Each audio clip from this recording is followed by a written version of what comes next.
Hi all, how you doing? Hope you're doing great wherever you are in the world. Okay, so this story that I'm about to sort of go through is just from a couple of weeks ago, if you haven't heard about it. But I've got some sort of messages of beware of these kind of things that could potentially drain you of all your crypto. So there's this streamer, and he got drained for 31,000 that he'd raised from playing games online, basically. So he downloaded a game. So this Ravo Rastelan Plavniak is battling a rare form of cancer, and Solana funds raised for his treatment were swiped via a malware-infected game on Steam. So this is a thing. This is a platform, obviously Steam, which is a huge, which I guess is the biggest gaming platform on the internet. I could be wrong there, but it's massive anyway. Let's face it.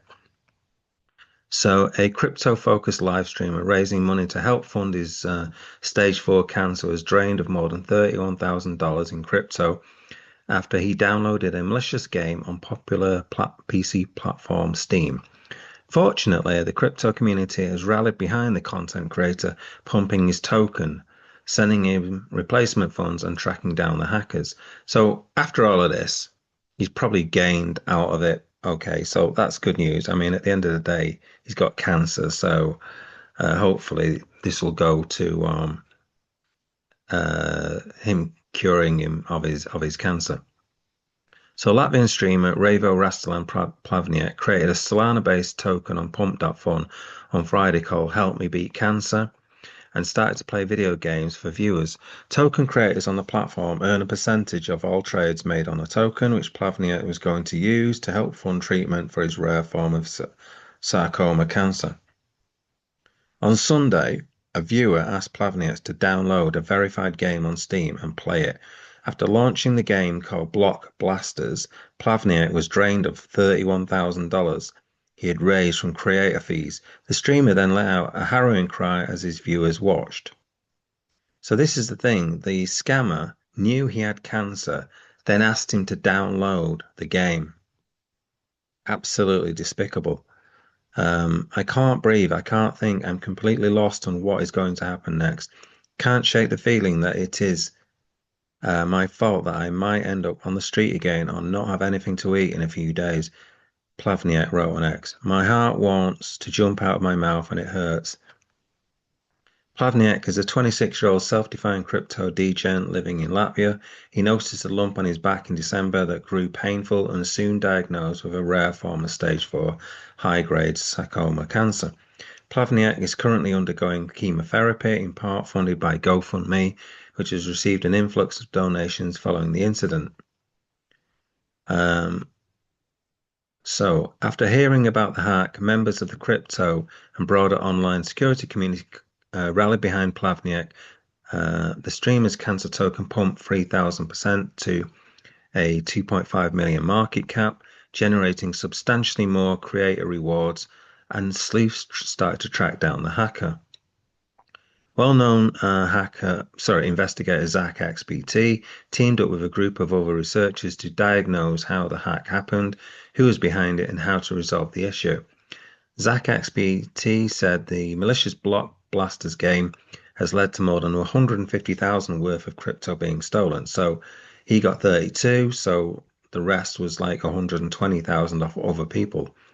And called out Valve. Okay, so Valve is the company behind Steam for allowing the game on the Steam storefront.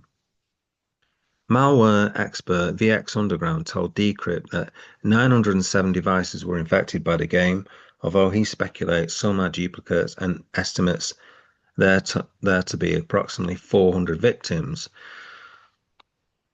I think with such a heinous crime, stealing from society's most vulnerable, we can set aside differences and use our skills for the greater good.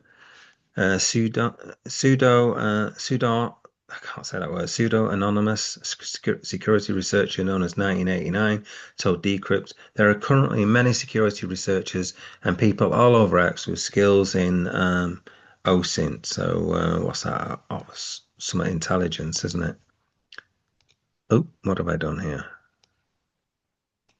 Open source intelligence.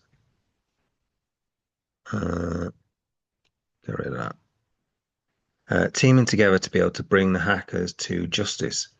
He claims to be in contact with the attackers alongside Zach XBT as they attempt to convince them to return the money, not only to Plavnieks, but all victims. However, according to Telegram, screenshots shared in a technical report, the attacker appears unsympathetic. What do you expect? I mean, they've approached a cancer sufferer and told him to download their game.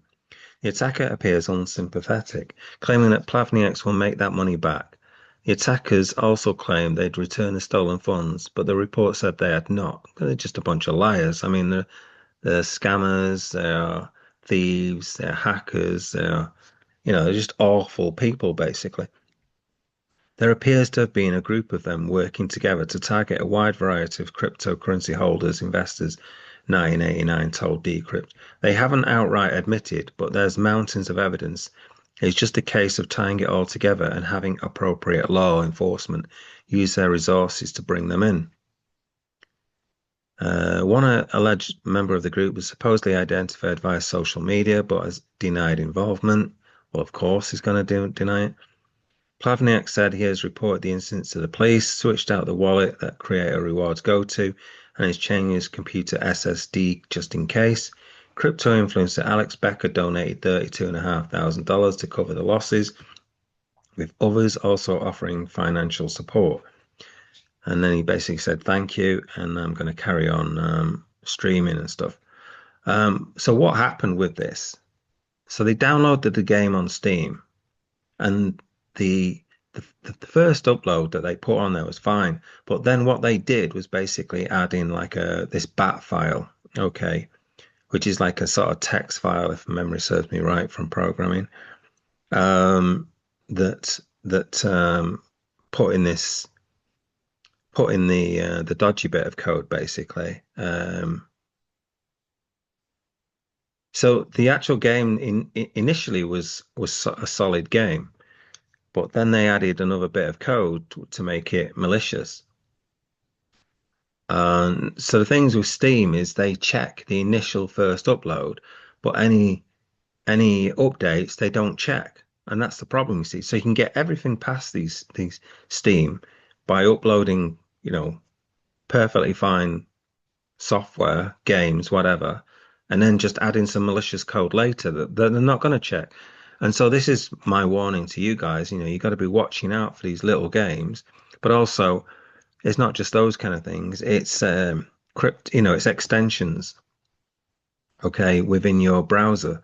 So all these extensions that you can download, the same thing applies to those things, and that's why I'd always be wary of downloading extensions, because yes, they could pass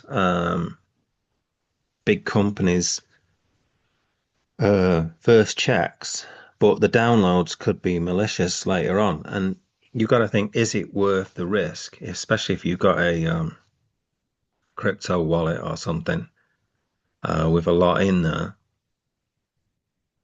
Is it worth the risk of downloading some extension? So think about that. So anyway, it's totally horrendous what happened to him. But afterwards, the community rallied together. But these scammers are just, they don't care.